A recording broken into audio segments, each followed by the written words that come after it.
Hello, this is Community Unity Now, the D Tycoon Show. My co-host Bill Morton cannot join us today. He has to deal with some family issues. And I am Trudy Leong, administrator of the Rogers Park Chamber of Commerce. Our very special guest today is Terrence Smith, aka Bucket. Terrence, welcome to our show. Thank And tell us what you do, how you became a very successful personal trainer. Okay, well, how are you guys? I'm pretty much 38 years old. I started around age 6. My stepdad, who is no longer with us, he actually passed 2 days ago to be specific. Yeah, but, very grateful, very thankful. He started me around age 6 years old. He was an ex-professional fighter as well. He had over 30 fights, like 34 professional fights, 14 knockouts, 3 or 4 losses. So he started me around that time when I was younger. Yeah, so been consistent since. So just pretty much grateful. Yeah. Was your stepdad also active in the community, helping the community be fit like you? Absolutely. That was a goal in the specific. So around the age 10 or 11 when I first had my first fight, he was just always coming around trying to, introduce the kids. Doesn't matter whether you're a girl or boy, doesn't matter the gender. He was just trying to incorporate helping and training and health and fitness in the areas because certain areas around Chicago, food was bad, of course. There was never no, specific things in certain areas, so he always wanted to give back. So his goal of giving back was to teach you how to fight and to love yourself more, and things like that. So, yeah. Self-esteem, health, diet. Absolutely. Self-esteem, absolutely. Health, diet. I preach this to a lot of my clients right now today. So pretty much I have over 40 clients individually. And I tell them all the time, you just got to give it a try. I don't recommend everybody to actually compete. But when it comes to, working out, the fitness part of it is very, very important. So it's all about personal confidence in and outside the ring, and health and fitness. What you eat, what you consume is a part of who you are. So, yeah. So when people get more stamina after a fitness program, how does that affect their minds and their concentration and their drive to succeed? Oh, wow. That's an amazing question. Overall, the majority of the people that I work with, I have quite a few success stories from Instagram, Facebook, website, things like that. Just giving back to the community in specifics once again. And I hear it all the time. It helped me out pretty much, As I said, I'm 38. I started when I was 6. Definitely helped me with building personal confidence. They wanted me to focus and, be more specific on where I'm going in my future and whatever path I'm going down. And I just show others and help them and, explain to them, express to them exactly what I do. And some people that joined, they actually seeing the same results, and I'm getting the same feedback, which is a good feeling. So when a person, a client of yours or whatever, has, they need to, you have to help them formulate a fitness program because every person is different. Absolutely. So after they see that that fitness program transforms them, do they apply learning from formulating a fitness program into their lives, into their goals, into formulating better goals, a better program to achieve their goals? Absolutely. So pretty much how it goes is, I tell everybody, with boxing, it teaches you self-discipline. It also teaches you when to react, when not to react. It puts you in a position where you can protect yourself as far as self, defense or whatever, if you had to protect yourself. It keeps you aware, keeps you alert. It keeps you basically on your toes, just to focus, but also to never know and to know when or how to react in whatever situation you're in, whether it's positive or negative. So the positive side of it all is the steps that you learn in boxing can definitely be used in everyday life, Did you have any setbacks in your life, and then what you are doing, what you have been doing all your life, how did that help you overcome whatever setbacks that you faced? Well, pretty much it helped a lot. It helped a lot, I'll tell you that. So I was around the age 21, a little over a decade and so on ago. I've been shot in Chicago, absolutely. But me, I've been fighting since I was 6. So what that did was it just put me in a position to continue to push forward. Never stop, never give up, stay consistent, show love, be respectful, give respect. And it's a lot. It's a lot of strength and personal growth that you have to endure while boxing. So the setbacks that I had, I'm grateful for them as well because I just thought about competing. It's crazy, but it's like a competition to and with yourself. So I'm grateful for that. What about the like in competitions and with your opponents? Yeah. How do you build a rapport and respect for opponents? Okay, well, you know what? Once again, for fighting for so many years, what happens is, I know what it takes to get there. I know what it takes to do that. It's like you're not around family and friends. That's the reason why training camps were created, to remove you from what you're used to, what you're comfortable with, right? So it's nothing but respect to each and every opponent that I've, faced, and I had over 150 fights, you know. So it's nothing but, much love and much respect to those guys and girls that actually compete and share that ring, because the things that we have to do before we compete, oh man, it's no joke. But I'm grateful for that as well. So, yeah. Did that help you apply reports with the community members, people that whose lives you want to improve, Absolutely. and it's kind of hard to reach them. So how were you able to apply those skills to help community members? So pretty much what I do is the same thing my stepdad did with me when I was younger, and that is just word of mouth, reaching out. Sometimes, when you throw block club parties, we come together, we get the elders, the men and women, we express and explain to them what we're doing, the boxing programs that we have. It's pretty much word of mouth. And again, I also, press that a lot for people because everyone is so used to being on the internet, text, and sometimes it's best to meet someone in person. So, block club parties, word of mouth, handshaking, and letting them, actually see, some old fights and, things like that. So I feel like the community is definitely involved. Yeah. So how did you move into training celebrities and helping celebrities become fit for their programs? Well, you know what? Just consistent. Just being consistent, not stopping. Just being just on it, not stopping, competing, having a great mindset, willpower, and again, my old fights, things like that or whatnot. I met quite a few people during those times when I was actually competing, so that kind of opened up the doors as well. So yeah, I'm grateful for that as well. So. Well, what it sounds to like me, like you're talking about the benefits of networking. Absolutely. You network with like-minded individuals. You network with your opponents. Absolutely. Absolutely. So networking is very important. I mean, overall, that is the best. And don't get me wrong, with everything that's going on as far as technology, it's easy to network. But again, hands-on, physical, handshakes, nothing like it. It's nothing like it. So, yeah. What about in training areas?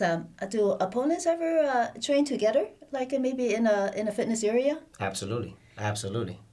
So here's what's crazy about that, right? When you're competing with someone and you actually are across from the other opponent and you guys know you're going to compete with each other, it goes from aggression to joking, right? So it's like hilarious, like sarcastic statements or whatever, but it's respect, It's more respect, but it's fun. Kind of awkward, but fun, Yeah. Have you ever been in the military? I have not. Father has, not me though. Yeah. When you, let's say you meet an opponent for the first time, usually what kind of setting is it? Is it in the in the press, or how would you meet an opponent and how would you speak with that person? So, pretty much what happens is when I was younger and I first started fighting, I would meet them when I go to the actual park district fights. But the older I've gotten, and the more I've competed, I went from a novice fighter to an open fighter. So open fighter is, pretty much 50 fights or better, something like that. So pretty active. So what happens is I met those guys. I started meeting them before, I actually competed, And sometimes I knew who I was going to fight. Sometimes I didn't. It didn't matter. I was just having some fun, But it was a great opportunity for me, I'll tell you that. So do you train kids in park programs now, like Chicago Park District programs? You know what? I actually don't train kids in the park district. I try to do my own thing on the side because I actually take it serious and I love it, right?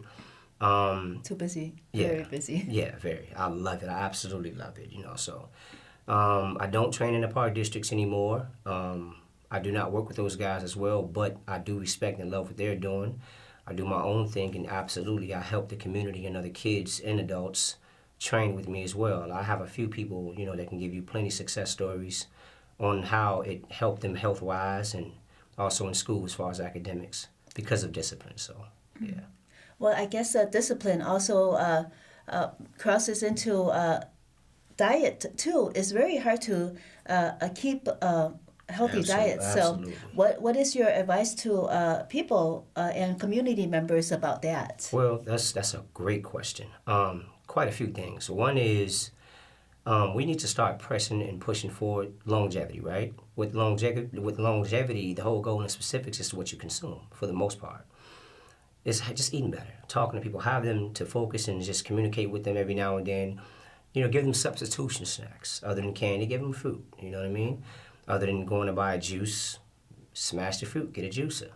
So it's like it's always a substitution to consume and eat and do things better. And that is the whole goal. That's the only thing that we're missing, and it starts at home, pretty much. That's funny that you mentioned that. Bill and I were only mentioning it talking about this about 2 days ago about getting a juicer so that we don't have to spend so much money on the expensive the vegetable juices and the fruit juices and all that. Absolutely. Sometimes we refrain from buying because it's so expensive, but then we just juice everything. Mm-hmm. It's smart. I mean, you save money and it's healthier. You know what you're eating, you know what you're drinking, you know what you're consuming, so it's always safe and better. Any advice about what's a good blend of vegetables and fruits, and what combinations to avoid? That's a great question as well. You got a lot of good questions today. I'm loving it. So overall, for the most part, nature, right? When you think of nature, you think of Mother Nature. When you think of Mother Nature, you think of green. So the whole goal in specifics is to get green, go green. The majority of every and all that's green, consume that more. Because a lot of people, you want the other fruits. They got certain fruits and veggies that do, specific things to your body, like, carrots for the vision, tomatoes for the heart. Avocado is considered what is considered, but it's a fatty, but it's still healthy. So it's like nothing beats greens. Nothing beats greens. And I don't mean like specific greens only, but anything green. Kiwis, avocado, of course, as I stated, spinach, celery, things like that. So yeah, go green. That's what I would say. Go green. Any combinations to avoid? That's a great question as well. Well, everyone's blood type is different. So here's the tricky part when it comes to nutrition. You have two types of nutrition. You have a base, which is a basic. Then you have a blood type nutrition. So I can tell you, and if I give you the details on that in specifics, you'll be thinking like, okay, well, this book said I can do that. So it just depends on the person in general, right? Because, of course, fruits have sugar in it. But also, that sugar from that fruit, and the fruit, you still need those minerals from it. Like people drink water, right? Regular water is cool. But if you consume, more like a coconut water or watermelon, you get more minerals with the H2O in it as well. So go green, check your blood type out, consume against that and with that.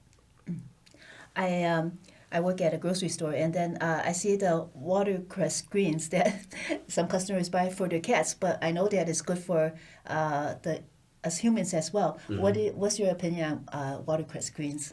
Well, it's very spicy, isn't it? Very much. So it has a little tang to it. Mm-hmm. But if you ask me once again, as time progresses, as time progresses, every man and every woman is going to create and come out with something specific that's supposed to do something different, whether that's help you or not. The whole goal in specifics is to find out yourself, right?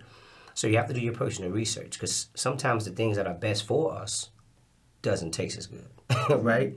So I wouldn't say it's bad, but I wouldn't say it's good either. I would say stick to the regimen, of what you've been doing. Go green. Get your fruit together as far as your water. Get your water from your fruit and also from water, and I think you'll be fine. Some of our community members have very tight budgets. Any advice about how to eat healthy on a very, very tight budget? You know what?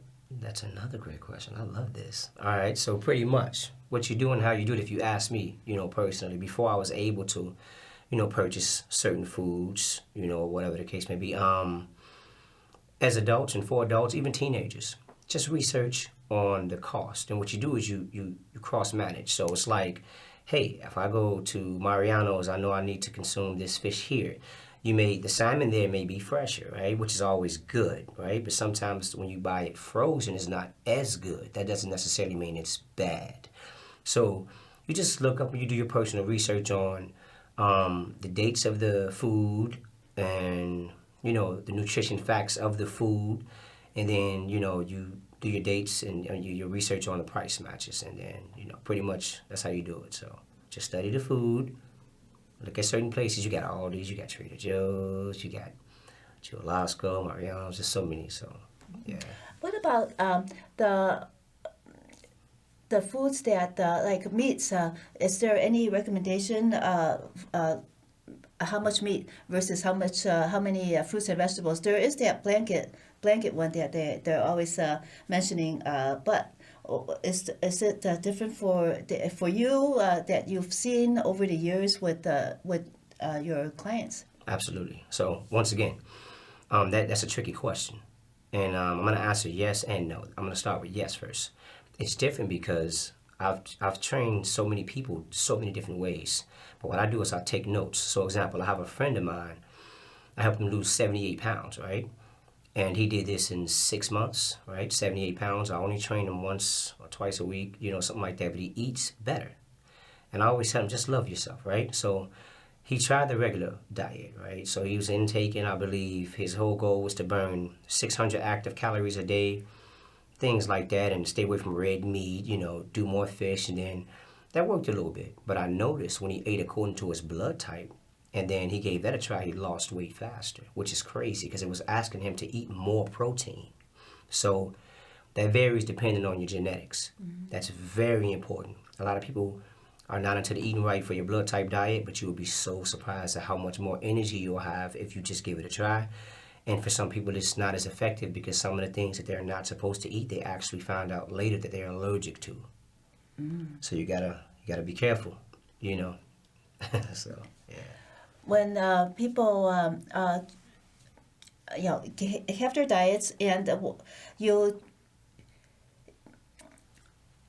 there's moderation, and then of course a lot of times people have don't lose the weight and then gain it back. Is that a lot of times because they followed the wrong diet for their blood type?